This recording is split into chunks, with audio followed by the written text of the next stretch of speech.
You enter a Bolton club, you move to England, but the Bolton club, it's in complete disarray. Kept them up, finished 18th, and then didn't realise that the owner had stopped putting the money in, and there were things just happening beyond my control. It was impossible to keep that going, and in the end players weren't getting paid.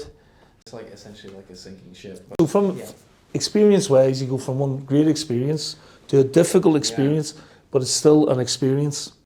You learn about yourself, and then you learn about the mechanics of the game, sometimes the finances of the game.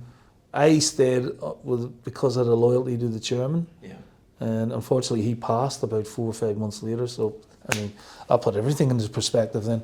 So it was just a really difficult 4 or 5 months, tumultuous really, and nothing that was in your control. I know, and it must have been a relief in the end to go back up to Scotland. But you had a good platform.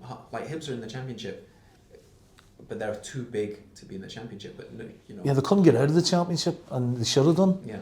And I hadn't heard of the team who won the cup under Alan Stubbs, so you can imagine the feel-good factor that was around. I always remember going in the first day of training, watching them train, going, "It's a good team." But to get out of the Championship, we needed some physicality in the team, because they were a nice footballing team, but they lacked a bit of dig.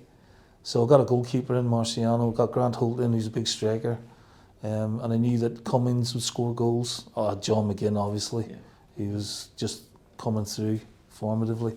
So we built a really good side, did really well, made it comfortably, and then the following season was one of the most enjoyable of my career. Really? That was amazing. You ended up taking the Hibs into Europe. Yeah, we ended up with like nearly 70 points. So we needed to beat Rangers on the last day, 6-0 to finish third.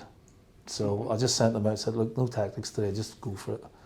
And we're 3-0 up after 20 minutes. And the place is absolutely bouncing, it was just sunny day.